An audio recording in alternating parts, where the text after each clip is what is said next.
नमस्कार दोस्तों, मैं मंजेश सिंह अपने कल वाले टॉपिक 1857 का विद्रोह रिवोल्ट ऑफ 1557 के साथ। कल आपने देखा कि पहले भाग में हमने 1800 विद्रोह के राजनीतिक कारणों की चर्चा की थी और आज हम उसी विद्रोह के धार्मिक और सामाजिक कारणों की चर्चा करेंगे। सबसे पहले हम धार्मिक कारणों पर प्रकाश डालेंगे। धार्मिक कारण का अर्थ है कि वह कारण जो धर्म से जुड़े हुए हैं, यानी वो कौन सी बातें थी धर्म से संबंधित जिनकी वजह से भारतीय लोगों में रोष पैदा हुआ और उन्होंने 1857 के विद्रोह में अपना एक महत्वपूर्ण भूमिका यहाँ रोल निभाया। इसमें सबसे पहले आप देखें कि ईसाई पादरियों द्वारा प्रचार।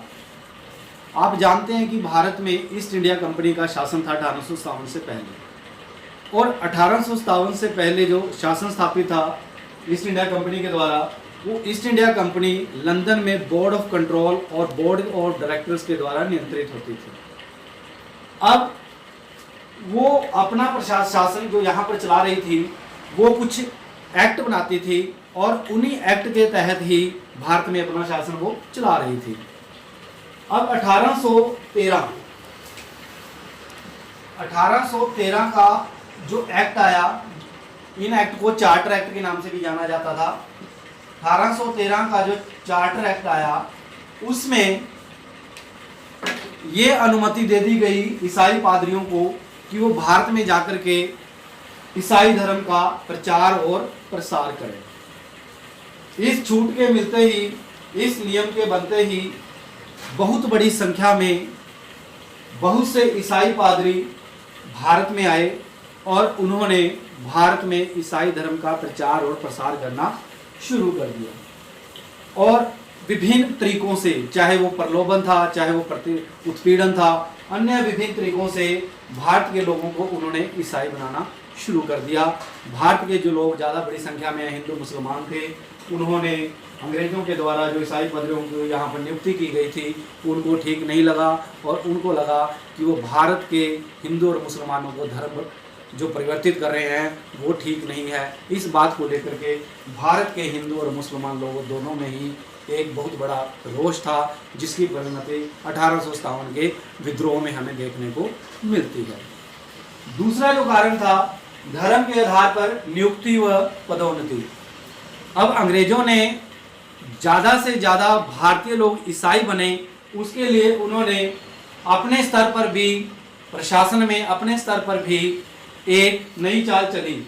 उन्होंने कहा जो हिंदू और मुसलमान ईसाई धर्म ग्रहण करेगा, उसको वो एक अच्छी नौकरी देंगे और नौकरी के दौरान अगर वो अपना ईसाई धर्म ग्रहण करता है तो उसको उसके पद में प्रमोशन भी मिलेगा, पदोन्नति भी मिलेगी।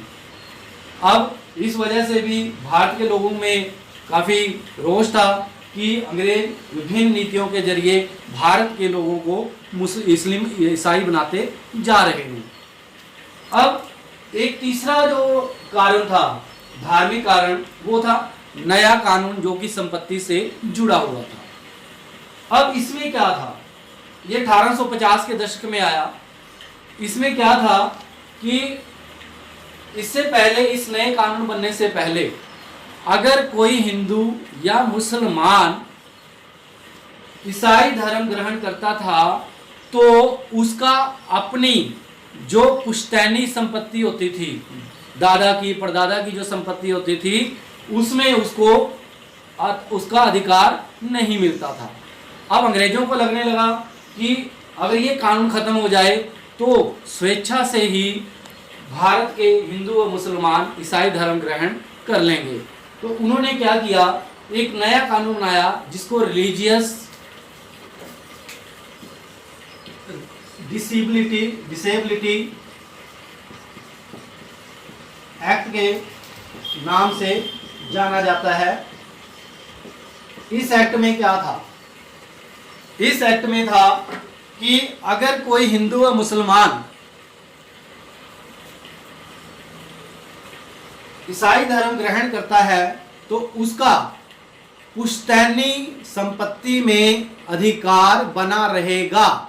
लेकिन इसके एक्ट बनने से पहले यह था कि अगर कोई ईसाई धर्म ग्रहण करता था तो उसका पुश्तैनी संपत्ति में अधिकार जो था वो खत्म हो जाता था। लेकिन इस नए कानून से अब हिंदू और मुसलमान अपनी पुश्तैनी में भी, पुश्तैनी संपत्ति में भी अधिकार रखते थे और ईसाई भी बन सकते थे। अब इस बात को लेकर के भी भारतीयों में बड़ा रोष था, हिंदू मुसलमानों में, कि विभिन्न और एक और अन्य तरीके से या विभिन्न तरीकों से इस प्रकार जो अंग्रेज हैं भारतीयों को ईसाई बनाते जा रहे हैं। तो ये कुछ धार्मिक कारण थे जिनकी हमने चर्चा की है। अब हम सामाजिक कारणों की तरफ जाएंगे। सामाजिक कारण यानी वे कारण जो समाज में चल रहे थे या समाज में ऐसे कारण पैदा हुए जिसकी वजह से भारत के समाज के लोगों ने 1857 के विद्रोह में बढ़ चढ़ कर भाग लिया और 1857 के विद्रोह में भाग लेकर के अपनी उपस्थिति दर्ज कराई, ये कहकर कि हम आपके जो यहाँ पर सामाजिक नियम बनाए जा रहे हैं उनसे खफा हैं। सबसे पहले आप यहाँ पर आप देखें कि यहाँ पर सामाजिक भेदभाव होता था।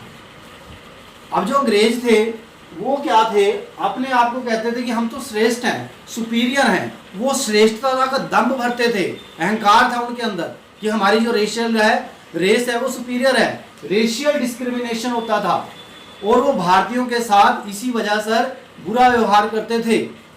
आपने देखा होगा या पढ़ा भी होगा कई बार कि कहीं पर सिनेमा घर के अंदर या होटलों के अंदर लिखा होता था Indians and dogs are not allowed, यानी कुत्तों के साथ भारतीयों की तुलना करते थे कि भारतीय और कुत्ते इस जगह पर, इस सार्वजनिक स्थान पर अंदर नहीं जा सकते। अब भारतीयों के लगने लगा कि वो यहाँ पर एक तो यहाँ पर शासन कर रहे हैं और यहाँ को शासन करने के बावजूद भी वो भारत के लोगों के साथ भेदभाव कर रहे हैं।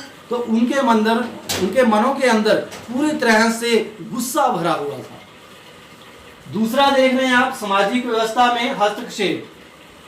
अब अंग्रेजों ने यहाँ पे प्रशासन अपना कर लिया, सारे कार्यक्रम अपने चला लिए, आर्थिक नीतियां भी लागू कर दी, लेकिन समाज में भी हस्तक्षेप करना शुरू कर दिया। आप देख रहे हैं कि भारत में सती प्रथा, विधवा विवाह, बाल हत्या और इसी प्रकार और भी अन्य कुप्रथाएं यहाँ पर चल रही थी। अंग्रेजों को लगने लगा कि ये जो सती प्रथा है ठीक नहीं है, विधवा विवाह जो है वो ठीक नहीं है। सती प्रथा आप जानते हैं क्या है?